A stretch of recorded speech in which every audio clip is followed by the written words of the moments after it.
ಮಹಿಳೆಯರ ಆರೋಗ್ಯ ಆಸಕ್ತಿ, ಉಡುಗೆ ತೊಡುಗೆ, ಹೊಸ ಟ್ರೆಂಡ್, ಹೊಸ ವಿಚಾರ, ಸಮಸ್ಯೆಗಳಿಗೂ ಇದೆ ಇಲ್ಲಿ ಪರಿಹಾರ. ವನಿತೆಯರ ಲೋಕದಲ್ಲೊಂದು ವಿಭಿನ್ನ ಪಯಣ. ಇದು ಗೆಳತಿ, ನಾನು ರಕ್ಷಾ.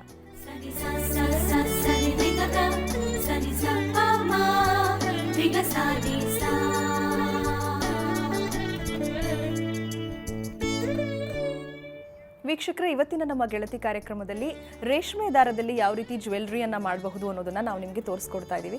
ಬಳೆ ಆಗಿರಬಹುದು, ಸರ ಆಗಿರಬಹುದು, ಕಿವಿ ಓಲೆ ಆಗಿರಬಹುದು, ಎಲಿಗೆಂಟ್ ಆಗಿ ಕಾಣಿಸುವಂಥ ಜುಮ್ಕಿಯನ್ನು ನಾವು ಇವತ್ತಿನ ಕಾರ್ಯಕ್ರಮದಲ್ಲಿ ನಿಮಗೆ ಸಿಲ್ಕ್ ದಾರದಲ್ಲಿ ಮಾಡೋದನ್ನು ತೋರಿಸ್ಕೊಡ್ತಾ ಇದ್ದೀವಿ. ಇದನ್ನು ತೋರಿಸ್ಕೊಡೋದಕ್ಕೆ ನಮ್ಮ ಸ್ಟುಡಿಯೋದಲ್ಲಿ ಶ್ರೀಮತಿ ಭವಾನಿ ಅವರಿದ್ದಾರೆ. ಕಾರ್ಯಕ್ರಮಕ್ಕೆ ಸ್ವಾಗತ ಭವಾನಿ ಅವರೇ ನಿಮಗೆ. Thank you. ಓಕೆ, ಇವತ್ತಿನ ಕಾರ್ಯಕ್ರಮದಲ್ಲಿ ಮೊದಲನೇದಾಗಿ ನಮ್ಮ ವೀಕ್ಷಕರಿಗೆ ಏನು ಮಾಡಿ ತೋರಿಸ್ತಾ ಇದ್ದೀರಾ? ಸಿಲ್ಕ್ ಥ್ರೆಡ್ಡಲ್ಲಿ ಜುಮ್ಕಾ ಹೇಗೆ ಮಾಡೋದು ಅನ್ನೋದನ್ನು ತೋರಿಸ್ತಾ ಇದ್ದೀವಿ. ತೋರಿಸಿ. ಸೊ ಬೇಸಿಕಲಿ ಮೇನ್ ಆಗಿ ಬೇಕಾಗಿರೋದು ಜುಮ್ಕಾ ಮೌಲ್ಡ್. ಸೊ ನಿಮ್ಗೆ ಇದು ಎಲ್ಲ ಅಂಗಡಿಯಲ್ಲೆಲ್ಲ ಇವಾಗ ಅವೈಲಬಲ್ ಇದೆ. ಸೊ ಜುಮ್ಕಾ ಮೌಲ್ಡ್ ಬೇಕು, ಮತ್ತೆ ಸಿಲ್ಕ್ ಥ್ರೆಡ್. ಓಕೆ, ನಿಮಗೆ ಸಿಲ್ಕ್ ಥ್ರೆಡ್ ಅಂತ ಹೇಳ್ತಾರೆ ಇದನ್ನ. ಸೊ ಈ ತರ ಸಿಲ್ಕ್ ಥ್ರೆಡ್ ಸಿಗುತ್ತೆ. ಓಕೆ, ಅದನ್ನ ಸೂಜಿಗೆ ಹಾಕಿ ಈ ತರ ರೆಡಿ ಮಾಡಿ ಇಟ್ಕೊಳ್ಬೇಕಾಗುತ್ತೆ. ಓಕೆ, ಮೇನ್ ಥಿಂಗ್ ಅದು ಒಂದು 8 to 9 ಆ ಥರ ಎಷ್ಟು ದಪ್ಪ ಬೇಕು ನಿಮಗೆ ಅದನ್ನ ನೋಡಿಕೊಂಡು ಅಷ್ಟು ದಪ್ಪದಲ್ಲಿ ಪೋಣಿಸಿ ಇಟ್ಕೊಳ್ಬೇಕಾಗತ್ತೆ. ಸೊ ಅದಾದ್ಮೇಲೆ ನಾವು ಫ್ಯಾಬ್ರಿಕ್ ಗ್ಲೂ ಯೂಸ್ ಮಾಡ್ತೀವಿ ಇಲ್ಲಿ. ಸೊ ಫ್ಯಾಬ್ರಿಕ್ ಗ್ಲೂ ಯೂಸ್ ಮಾಡಿಬಿಟ್ಟು ಸೊ ಜುಮ್ಕಾ ಮೌಲ್ಡ್ ನಮಗೆ ಯಾವ ಸೈಜಲ್ಲಿ ಬೇಕಾದರೂ ಸಿಗುತ್ತೆ? ತುಂಬಾ ವೆರೈಟೀಸ್ ಇರುತ್ತೆ. 1 to 5 ಸೈಜಸ್ ಅಂತ 5 ಸೈಜಲ್ಲಿ ಸಿಗುತ್ತೆ ನಿಮಗೆ. So 5 is the highest, the big one. ಹೌದು. ಓಕೆ. ಸೊ ಇವಾಗ ನಾನು ಯೂಸ್ ಮಾಡ್ತಾ ಇರೋದು ನಂಬರ್ 3. ಓಕೆ, 3ನೇ ಸೈಜ್ ಜುಮ್ಕಾನ ನಾನು ಯೂಸ್ ಮಾಡ್ತಾ ಇದ್ದೀನಿ. ಸೊ ಸಿಲ್ಕ್ ಥ್ರೆಡ್ನ ನಾವೇನು ಸೂಜಿಗೆ ಹಾಕಿ ಇದು ಮಾಡ್ಕೊಂಡಿರ್ತೀವಲ್ಲ ಅದನ್ನ ಫಸ್ಟ್ ಪೇಸ್ಟ್ ಮಾಡ್ಕೋಬೇಕು. ಓಕೆ. ಸೊ ಮೌಲ್ಡಲ್ಲಿ ನಿಮಗೆ ಮಧ್ಯದಲ್ಲಿ ಒಂದು ದೊಡ್ಡ ಹೋಲ್ ಇರುತ್ತೆ. ಸೊ ಹಾಗಾಗಿ ಏನಾಗುತ್ತೆ ನಿಮಗೆ ಅದರಿಂದ ಪೋಣಿಸ್ಕೊಂಡು ಹೋಗೋದು. ಓಕೆ, ಸುತ್ತ ಅದರೊಳಗೆ ಹಾಕೋದು. ಸೊ ಹೊರಗೆ. ಓಕೆ, ಈ ಥರ. ಸೊ ಒಂದ್ಸತಿ ಅದು ಗಟ್ಟಿ ಆದಮೇಲೆ ಅದ್ರ ಪಕ್ಕದಲ್ಲಿ ಮಾಡ್ಕೊಂಡು ಹೋಗೋದು ಹಾಗೆ ಕಂಟಿನ್ಯೂಸ್ ಆಗಿ. ನೆಕ್ಸ್ಟ್ ಬರ್ತಾ ಇರಬೇಕು ಇದೇ ಥರ. ಸೊ ಇದೇ ಥರ ನಾವು ಕಂಪ್ಲೀಟ್ ಮೌಲ್ಡ್ಗೆ ಇದೇ ಥರ ಮಾಡ್ಕೊಂಡು ಹೋಗ್ಬೇಕಾಗತ್ತೆ. ಒಂದ್ರ ಪಕ್ಕದಲ್ಲಿ ಒಂದು ಬರಬೇಕು and it should be tight. ಇದರಲ್ಲಿ ಏನು ಅಂದರೆ ಅದೇ ಇಂಪಾರ್ಟೆಂಟು. ಇಲ್ಲಿಂದ ನಾವು ನೆಕ್ಸ್ಟ್ ತಗೊಳ್ಳೋವಾಗ ಅದು ಟೈಟ್ ಆಗಿದೆಯಾ ಅನ್ನೋದನ್ನ ನೋಡ್ಕೊಳ್ಬೇಕು. ಲೂಸ್ ಆಗಬಾರ್ದು. ಲೂಸ್ ಆದರೆ ಅದು ಚೆನ್ನಾಗಿ ಕಾಣಿಸಲ್ಲ. ಸ್ಪೇಸ್ ಕೂಡ ಕರೆಕ್ಟಾಗಿ ಪಕ್ಕದಲ್ಲೇ ಮಾಡ್ಕೊಂಡು ಹೋದ್ರೆ ಆಯಿತು ಅಷ್ಟೇ. ಸ್ಪೇಸ್ ಏನು ಜಾಸ್ತಿ ಪ್ರಾಬ್ಲಮ್ ಆಗಲ್ಲ. ಬಟ್ ಟೈಟ್ ಆಗಿರೋದು ಇದೆಯಾ ಅಂತ ಹೇಳ್ಬಿಟ್ಟು ನೋಡ್ಕೊಳ್ಬೇಕಾಗುತ್ತೆ. ಒಂದ್ರ ಪಕ್ಕದಲ್ಲೇ ಒಂದು ಇದನ್ನ ಹೀಗೆ ಕಂಟಿನ್ಯೂ ಮಾಡ್ಕೊಂಡು ಹೋಗಬೇಕು. ಓಕೆ. ಸೊ ಇನ್ ಕೇಸ್ ದಾರ ಏನಾದರೂ ಖಾಲಿ ಆಯ್ತಪ್ಪ, ನಾವು ಹಾಕೊಂಡಿರೋದು ಸಾಕಾಗಲ್ಲ ಇಷ್ಟು ಉದ್ದ ತಗೊಂಡ್ರೆ, ಸೊ ಅವಾಗ ಏನು ಮಾಡಬೇಕಾಗತ್ತೆ, ಮತ್ತೆ ನೆಕ್ಸ್ಟ್ ತಗೊಂಡು ಅದೇ ಥರ ಕಂಟಿನ್ಯೂ ಮಾಡಬೇಕಾಗತ್ತೆ. Okay, same. ಸೊ ಇವಾಗ ಇದು ಇಲ್ಲಿ ಎಂಡ್ ಆಯಿತು, ಇಲ್ಲಿ ಇವಾಗ ನಂಗೆ ದಾರ ಖಾಲಿ ಆಯಿತು ಅಂತ ಹೇಳಿದ್ರೆ ಇಲ್ಲಿ ಅದನ್ನು ಪೇಸ್ಟ್ ಮಾಡ್ಕೊಂಡು ಬಿಡೋದು. ಓಕೆ. ಸೊ ನೆಕ್ಸ್ಟಿಂದ ಮತ್ತೆ ಹೇಗೆ ನಾವು ಇನಿಷಿಯಲಿ ತಗೊಂಡ್ವಿ ಅಲ್ಲ ಅದೇ ಥರನೇ ಮತ್ತೆ ಹೊಸ ದಾರ ತಗೊಂಡು ಕಂಟಿನ್ಯೂ ಮಾಡ್ತಾ ಹೋಗೋದು. ಓಕೆ. ಸೊ ಹೀಗೆ ಮಾಡ್ತಾ ಹೋದ್ರೆ, ಸೊ ನಾನು ಒಂದು ಫಿನಿಶ್ಡ್ ವರ್ಷನ್ ತಗೊಂಡು ಬಂದಿದ್ದೀನಿ. ಸೊ ಫುಲ್ ಮಾಡಿದಾಗ ನಿಮಗೆ ಈ ಥರ ಒಂದು ಕಂಪ್ಲೀಟ್ ವರ್ಷನ್ ಬರುತ್ತೆ. ಓಕೆ. ಸೊ ಇದು ನೆಕ್ಸ್ಟ್ ಒಂದು ನಿಮಿಷ ನಾ ಇದು ಇವಾಗ ನೆಕ್ಸ್ಟ್ ತೋರಿಸ್ತೀನಿ. ಓಕೆ. ಸೊ ಓಕೆ, ನೀವು ಇವಾಗ ಬೇಸಿಕಲಿ ಕ್ಲಾಸಿಕಲ್ ಡಾನ್ಸರ್, ಇದೆಲ್ಲ ಮಾಡೋದ್ರಲ್ಲಿ ಯಾವಾಗ ಇಂಟ್ರೆಸ್ಟ್ ಬಂತು ನಿಮಗೆ? ಆ್ಯಕ್ಚುಲಿ ಕ್ವಿಲ್ಲಿಂಗ್ ಜ್ಯುವೆಲ್ರೀಸ್ ಅಂತ ಟ್ರೆಂಡ್ ಬಂತಲ್ಲ, ಅವಾಗ ಸ್ಟಾರ್ಟ್ ಆಗಿದ್ದು ಅಂತ ಹೇಳ್ಬೋದು. ಓಕೆ. ಸೊ ಅದನ್ನ ಸ್ಟಾರ್ಟ್ ಮಾಡೋದಕ್ಕೆ ಸ್ಟಾರ್ಟ್ ಆದ್ವಿ. ಹಾಗೆ ನೆಕ್ಸ್ಟ್ ಅಪ್ಡೇಟ್ ಆಗಬೇಕಲ್ಲ, ಸಿಲ್ಕ್ ಥ್ರೆಡ್ ಬಂತು ಇವಾಗ. ಅದೇ ಥರ ಸಿಲ್ಕ್ ಥ್ರೆಡ್ ಅಲ್ಲಿ ಎಷ್ಟು ವರ್ಷದಿಂದ ಮಾಡ್ತಿದ್ದೀರಾ ನೀವು ಇದನ್ನ? ಮೋಸ್ಟ್ಲಿ 1 year ಆಗ್ತಾ ಬಂತು ಮಾಡಕ್ಕೆ ಸ್ಟಾರ್ಟ್ ಮಾಡಿ. ಎಲ್ಲಿ ಕಲ್ತಿದ್ದು ಫಸ್ಟ್ ಟೈಮ್? ಹೀಗೆ ನಾನು ಅಮ್ಮ ಆ್ಯಕ್ಚುಲಿ ಹೇಳಬೇಕು ಅಂದ್ರೆ ನನಗಿಂತ ಜಾಸ್ತಿ ಅಮ್ಮನೇ ಮಾಡೋದು. ಸೊ ಅಮ್ಮ ನಾನು ಹೀಗೆ ಕಲ್ತಿರೋದು ಅಷ್ಟೇ. ಓಕೆ. ಸೊ ಇವಾಗ ನೆಕ್ಸ್ಟ್ ರೆಡಿ ಆಗಿರೋ ವರ್ಷನ್ಗೆ ಫಿನಿಶಿಂಗ್ ಹೇಗೆ ಮಾಡೋದು ಅಂತ ಹೇಳ್ಬಿಟ್ಟು, ಸೊ ಇದಕ್ಕೆ ನಮಗೆ ಹೆಡ್ ಪಿನ್ ಅಂತ ಬೇಕಾಗತ್ತೆ. ಹೆಡ್ ಪಿನ್ ಅಂತ ಹೇಳ್ತಾರೆ ಇದನ್ನ. ಹೆಡ್ ಪಿನ್ ಜೊತೆಗೆ ಇದು ಮಧ್ಯದಲ್ಲಿ ಹೋಲ್ ದೊಡ್ಡದಾಗಿರೋದ್ರಿಂದ ಇವಾಗ ಹೆಡ್ ಪಿನ್ ಡೈರೆಕ್ಟ್ ಆಗಿ ಹಾಕಿದ್ರೆ ಹೆಡ್ ಪಿನ್ ಹೊರಗೆ ಬಂದ್ಬಿಡುತ್ತೆ. ಸೊ ಅದಕ್ಕೆ ಏನು ಮಾಡಬೇಕಾಗತ್ತೆ, ನಾವು ಒಂದು ಮಣಿನ ಅದಕ್ಕೆ ಹಾಕೊಳ್ಳೋದು. ಓಕೆ. ಸೊ ಯಾವುದಾದ್ರೂ ಮಣಿ ಯೂಸ್ ಮಾಡ್ಬೋದು. ಕಲರ್ ಹೋಗಿರೋದು, ಮನೇಲಿ ನಮ್ದು ಎಷ್ಟೊಂದು ಸರಗಳೆಲ್ಲ ಇರುತ್ತೆ, ಕಟ್ ಆಗಿರುತ್ತೆ, ಅದನ್ನೆಲ್ಲ ಯೂಸ್ ಮಾಡ್ಕೊಳ್ಬೋದು. ಸೊ ಯಾಕೆಂದ್ರೆ ಅದು ಕಾಣಿಸಲ್ಲ ನಮಗೆ ಮುಂದೆ. ಅದನ್ನ ಹೆಡ್ ಪಿನ್ನನ್ನು ಆ ಹೋಲ್ ಒಳಗೆ ಹಾಕೊಳ್ಳೋದು. ಓಕೆ.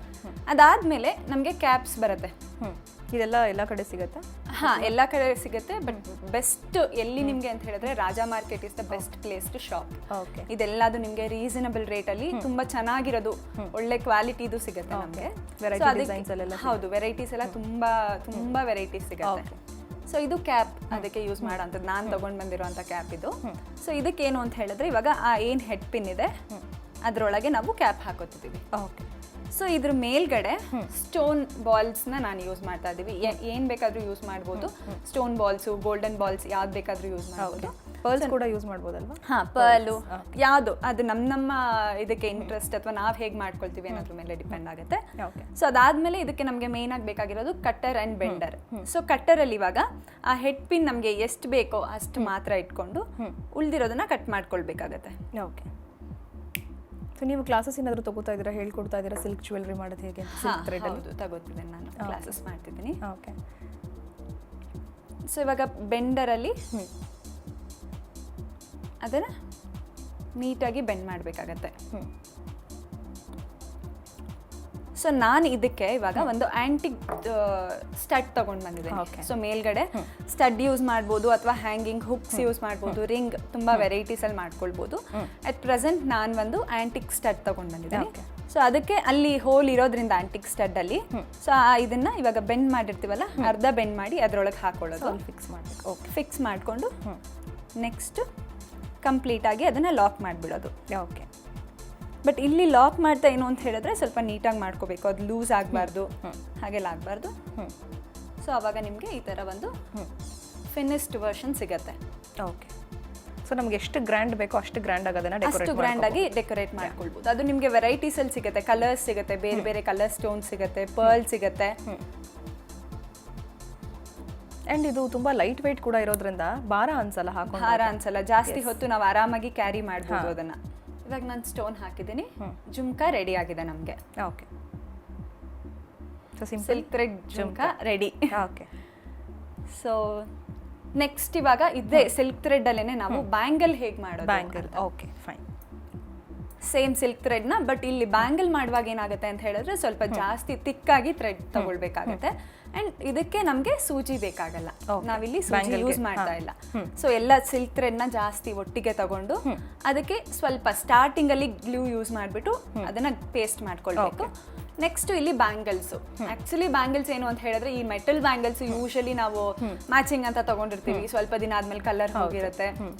ಆ ಥರ ಎಲ್ಲ ಬ್ಯಾಂಗಲ್ಸ್ ಯೂಸ್ ಮಾಡೋದ್ರಿಂದ ತುಂಬಾ ಯೂಸ್ಫುಲ್. ಅದು ನಮ್ಮ ಹತ್ರ ಇರೋ ಬ್ಯಾಂಗಲ್ಸ್ಗೆ ಒಂದು ಚೆನ್ನಾಗಿರೋ ಕಲರ್ ಕೊಟ್ಟಂಗೆ ಇರುತ್ತೆ. Best out of waste. Yes, actually ಇವಾಗ ಬಟ್ ನಾನಿಲ್ಲಿ ಪ್ಲಾಸ್ಟಿಕ್ ಬ್ಯಾಂಗಲ್ಸ್ ಯೂಸ್ ಮಾಡಿದ್ದೀನಿ. ಸೊ ಇದು ಪ್ಲಾಸ್ಟಿಕ್ ಬ್ಯಾಂಗಲ್ಗೆ ಒಳಗೆ ಗ್ಲೂ ಅಂಟಿಸ್ಕೊಳ್ಳೋದು, ಸೇಮ್ ಫ್ಯಾಬ್ರಿಕ್ ಗ್ಲೂ ಹಾಕೊಂಡು ಅದ್ರ ಮೇಲ್ಗಡೆ ಸಿಲ್ಕ್ ಥ್ರೆಡ್ನ ಪೇಸ್ಟ್ ಮಾಡೋದು. ಸೊ ಎಲ್ಲ ಕಲರ್ಸಲ್ಲೂ ಈ ಸಿಲ್ಕ್ ಥ್ರೆಡ್ ಅವೈಲೇಬಲ್ ಇದೆ ಅಲ್ವಾ? ಎಲ್ಲ ಕಲರ್ಸಲ್ಲೂ ಅವೈಲೇಬಲ್ ಇದೆ. ಆಮೇಲೆ ಡಬಲ್ ಕಲರಲ್ಲಿ ಸಿಗುತ್ತೆ ನಿಮಗೆ ಇದು. ಸೊ ದಿಸ್ ಇಸ್ ಈಸಿ, ಸೂಜಿ ಬಳಸ್ದೇನೆ ಈಸಿಯಾಗಿ ಮಾಡ್ಕೊಳ್ಬೋದು. ಸೊ ನೀವು ಎಕ್ಸಿಬಿಷನ್ಸಲ್ಲೆಲ್ಲ ಸ್ಟಾಲ್ಸ್ ಎಲ್ಲ ಇಟ್ಟಿದ್ರಾ ನೀವು ಮಾಡಿರೋ ಜ್ಯುವೆಲ್ರೀಸ್ನ? ಹಾಂ, ಎಕ್ಸಿಬಿಷನ್ಸ್ ಸಿಲ್ಕ್ ಥ್ರೆಡ್ ಆ್ಯಕ್ಚುಲಿ ನನ್ನ ಫ್ರೆಂಡ್ಸ್ ನನ್ನ ಹತ್ರ ಜುಮ್ಕಾಸು ಬ್ಯಾಂಗಲ್ಸ್ ಎಲ್ಲ ತಗೊಂಡು ಹೋಗಿ ಅವ್ರ ಎಕ್ಸಿಬಿಷನ್ಸಲ್ಲಿ ಇಟ್ಟಿದ್ರು. ಓಕೆ. ಸೊ ಒಳ್ಳೆ ರೆಸ್ಪಾನ್ಸ್ ಇರುತ್ತೆ. ಅಂಡ್ ಮೇನ್ ಆಗಿ ಎಲ್ಲರೂ ನೋಡೋದು ಫಿನಿಶಿಂಗ್ನ. ಸೊ ನಾವು ಫಿನಿಶಿಂಗ್ ನೀಟಾಗಿ ಎಷ್ಟು ನೀಟಾಗಿ ಕೊಡ್ತೀವೋ ಅಷ್ಟು ಚೆನ್ನಾಗಿ ಸೇಲ್ ಆಗುತ್ತೆ. ಓಕೆ. ಸೊ ಇದ್ರ ಮೇಲೆ ಕೂಡ ಡೆಕೋರೇಷನ್ಸ್ ಎಲ್ಲ ಮಾಡಿ ಗ್ರ್ಯಾಂಡ್ ಲುಕ್ ಕೊಡ್ಬೋದಲ್ಲ? ಸ್ಟೋನ್ಸ್ ಹಾಕ್ಬೋದು, ಸ್ಟೋನ್ಸ್ ಅಂಟಿಸ್ಬೋದು. ಆಮೇಲೆ ಮತ್ತೆ ಇವಾಗ ಇದು ಒಂದು ಸಿಂಗಲ್ ಥ್ರೆಡ್ ಅಲ್ಲಿ ಮಾಡಿರ್ತೀವಿ, ಅದ್ರ ಮೇಲೆ ಬೇರೆ ಥ್ರೆಡ್ ಅಲ್ಲಿ ವರ್ಕ್ ಮಾಡ್ಬೋದು. ಸೊ ಆ ಥರ ನೀವು ಎಷ್ಟೊಂದು ವೆರೈಟೀಸ್ನ ಮಾಡ್ಕೊಳ್ಬೋದು. ಇದರಲ್ಲಿ ಕಂಟಿನ್ಯೂಸ್ ಆಗಿ ಮಾಡಬೇಕಾಗತ್ತೆ. ಮತ್ತೆ ಏನಂತ ಹೇಳಿದ್ರೆ ಈ ಥರ ಎಡ್ಜಸ್ ಏನಾಗುತ್ತೆ ಹೀಗಿರುತ್ತಲ್ಲ ಅದನ್ನ ಕಟ್ ಮಾಡ್ಕೊಂಡು ಬಿಡಬೇಕು. ಓಕೆ. ಇಲ್ಲ ಅಂದರೆ ಅದು ಚೆನ್ನಾಗಿ ಬರಲ್ಲ. ಸೊ ಎಂಡಿಂಗ್ನ ಕಟ್ ಮಾಡ್ಕೊಂಡಾಗ ಅಫ್ಲುಯೆನ್ಸಿ ಸಿಗುತ್ತೆ ನಮಗೆ ಕಂಟಿನ್ಯೂಸ್ ಆಗಿ. ಇಲ್ಲ ಅಂದರೆ ಅದು ಬೆಂಡ್ ಆಗಿಬಿಡುತ್ತೆ, ಟ್ವಿಸ್ಟ್ ಆಗಿಬಿಡುತ್ತೆ ಥ್ರೆಡ್ಸು. ಸೊ ಹೀಗೆ ಮಾಡಿದಾಗ ending same as it is. ಆವಾಗಲೇ ನಾನು ಏನು ಹೇಳಿದೆ ಜುಮ್ಕಾಗಿ ಹೇಗೆ ಮಾಡ್ತೀವೋ ಸೇಮ್ ಪ್ರೊಸೀಜರು. ಓಕೆ. ಇದನ್ನ ಪೇಸ್ಟ್ ಮಾಡಿಬಿಡೋದು ಎಂಡಿಂಗಲ್ಲಿ. ಜುಮ್ಕಾ ಕಲರಲ್ಲೇ ಬ್ಯಾಂಗಲ್ ಕೂಡ ನಾವು ಮ್ಯಾಚ್ ಮಾಡ್ಕೊಳ್ಬೋದು, ಕಾಂಬಿನೇಷನ್ಸ್ ಮಾಡ್ಕೋಬೋದು, ಕಾಂಟ್ರಾಸ್ಟು ಮಾಡ್ಕೋಬೋದು, ಯಾವ ಥರ ಬೇಕಾದರೂ ಮಾಡ್ಕೋಬೋದು. ಬಟ್ ಇದೇನು ಅಂದರೆ ಡಾರ್ಕ್ ಕಲರ್ಸ್ ಮಾಡುವಾಗ ಸ್ವಲ್ಪ ಹುಷಾರಾಗಿರ್ಬೇಕಾಗುತ್ತೆ. ಸೊ ಇದು ಇವಾಗ ನಾನು ಒಂದು ರೆಡಿ ತೊಗೊಂಡು ಬಂದಿದ್ದೀನಿ. ಸೊ ಇದೇ ಥರ ನೀವು ಫುಲ್ ಮಾಡಿದಾಗ ಕಂಪ್ಲೀಟೆಡ್ ವರ್ಷನ್. ಸೊ ಹೀಗೆ ಬರುತ್ತೆ ನಿಮಗೆ. ಕಂಪ್ಲೀಟ್ ಆಗಿ ಮಾಡಿದಾಗ ನಾವು ಬ್ಯಾಂಗಲ್ಸ್ನ ಈ ಥರ ಬರುತ್ತೆ. ಸೊ ಇದ್ರ ಮೇಲೆ ನಾವು ಏನು ವರ್ಕ್ ಮಾಡ್ತೀವಿ ಇಟ್ ಆಲ್ ಡಿಪೆಂಡ್ಸ್ ನಾವು ಹೇಗೆ ಮಾಡ್ಕೋತೀವಿ ಅಂತ. ಫಾರ್ ಎಕ್ಸಾಂಪಲ್ ಇವಾಗ ನಾನು ಒಂದು ಇಲ್ಲಿ ಜುಮ್ಕಾ ಥ್ರೆಡ್ ಯೂಸ್ ಮಾಡಿದ್ದೆ ಅಲ್ಲ, ಸೊ ಅದನ್ನೇ ಯೂಸ್ ಮಾಡಿಬಿಟ್ಟು ಒಂದು ತೋರಿಸ್ತೀನಿ. ಓಕೆ. ಸೊ ಅದು ನಮಗೆ ಸಿಂಪಲ್ ಆಗಿ ಬೇಕು ಅಂದರೆ ಪ್ಲೇನ್ ಕಲರಲ್ಲಿ ಸಿಂಗಲ್ ಕಲರ್ ಹಾಗೆ ಸಿಂಗಲ್ ಕಲರ್ ಹಾಕೊಳ್ಬೋದು, ಆ ಥರ ಎಲ್ಲ ಮಾಡ್ಕೋಬೋದು. ಸೊ ಇನ್ ಕೇಸ್ ನಮಗೆ ಬೇರೆ ಥರ ಎಲ್ಲ ಬೇಕು ಅಂತ ಹೇಳಿದ್ರೆ ಏನಿಲ್ಲ, ಅದ್ರ ಮೇಲ್ಗಡೆ ಜಸ್ಟ್ ಸೇಮ್ ಇದೇ ಥರನೇ ಅದನ್ನು ಪೇಸ್ಟ್ ಮಾಡ್ಕೊಂಡು ಹೋದರೆ ಸುತ್ಕೊಂಡು ಹೋದರೆ ಆಯಿತು. ಓಕೆ. ಬಟ್ ಜಸ್ಟ್ ಒಂದು ಪೀಸ್ ತೋರಿಸೋದಾದರೆ ಸೊ ಇವಾಗ ಇದೇನಿದೆ ಇದಕ್ಕೆ ಸೇಮ್ ಇವಾಗ ಇದ್ರ ಮೇಲ್ಗಡೆ ಪೇಸ್ಟ್ ಮಾಡ್ಕೊಳ್ಳೋದು. ಓಕೆ. ಮಾಡಿಕೊಂಡು ಇದು ಕ್ರಾಸ್ ಆಗಿ ಮಾಡ್ಕೊಳ್ಬೋದು ಹೀಗೆ. ಓಕೆ. ಪಕ್ಕದಲ್ಲೇ ಇನ್ನೊಂದು ಲೈನ್ಸ್ ತಗೊಂಡು ಹೋಗ್ಬೋದು ಹೀಗೆ. ಸೊ ಯಾವ ಕಲರ್ ಅದು ಕಾಂಟ್ರಾಸ್ಟ್ ಆಗಿ ಚೆನ್ನಾಗಿ ಕಾಣುತ್ತೆ ಆ ಕಲರ್ ಚೆನ್ನಾಗಿ ಕಾಣಿಸುತ್ತೆ, ಅದನ್ನ ಯೂಸ್ ಮಾಡ್ಬೋದು. ನಾನು ಇವಾಗ ಥ್ರೆಡ್ ವೈಟ್ ಅಲ್ಲಿ ಯೂಸ್ ಮಾಡಿರೋದ್ರಿಂದ ಅದನ್ನೇ ಯೂಸ್ ಮಾಡಿದೆ. ಸೊ ಹೀಗೆ. ಸೊ ಇದ್ರದ್ದು ಯೆಲ್ಲೋ ಅಂಡ್ ಗ್ರೀನ್ ಕಾಂಬಿನೇಷನ್ ಒಂದು ಮಾಡಿದ್ವಿ ನಾವು. ತುಂಬಾ ಚೆನ್ನಾಗಿ ಈ ತರ. ಅದ್ರ ಮೇಲ್ಗಡೆ ಸೇಮ್ ಯಾವ್ದಾದ್ರು ಸ್ಟೋನ್ಸ್ ಯೂಸ್ ಮಾಡ್ಕೊಳ್ಬೋದು, ಪರ್ಲ್ಸ್ ಯಾವ ತರ ಬೇಕಾದ್ರೂ ಅದನ್ನ ಇಟ್ಕೊಳ್ಬೋದು. ಇಲ್ಲಿ ನಾನು ಒಂದು ಗೋಲ್ಡನ್ ಕಲರ್ದು ಬೀಡ್ ನ ಯೂಸ್ ಮಾಡಿದ್ದೀನಿ. ಸೊ ಕಂಪ್ಲೀಟ್ ಆಗಿ ಯೂಸ್ ಮಾಡಿದಾಗ ಈ ತರ ಆಗುತ್ತೆ. ಓಕೆ. ಸೊ ಹೀಗೆ ಪ್ಲೇನ್ ಬ್ಯಾಂಗಲ್ಸ್ ಯೂಸ್ ಮಾಡ್ಬೋದು ಅಥವಾ ಈ ತರ ಏನಾದ್ರು ಹಾಕೊಳ್ಬೋದು, ಡೆಕೋರೇಷನ್ ಅಥವಾ ನೀವು ಇದ್ರ ಮೇಲೆ ಸ್ಟೋನ್ ಲೈನ್ ಇಟ್ಬಿಟ್ಟು ಅದನ್ನ ಸಹ ಯೂಸ್ ಮಾಡ್ಕೊಳ್ಬೋದು. ಓಕೆ. ಅದನ್ನ ಸಹ ಇದೇ ತರನೇ ಪೇಸ್ಟ್ ಮಾಡ್ಕೊಂಡು ಹೋಗೋದು, ಆ ತರ ಎಲ್ಲ ಮಾಡ್ಕೊಳ್ಬೋದು. ಓಕೆ. ಓಕೆ. ಸೊ ಹೀಗೆ ಸಿಲ್ಕ್ ಥ್ರೆಡ್ ಅಲ್ಲಿ ಜುಮ್ಕಾ ಅಂಡ್ ಬ್ಯಾಂಗಲ್ ನ ನಾವು ಆರಾಮಾಗಿ without any time we can make.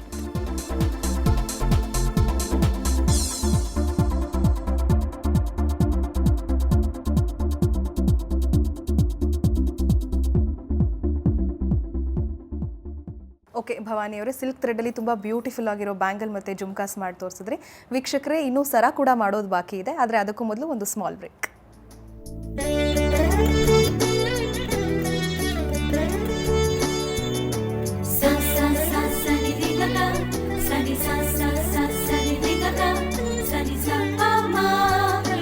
Sani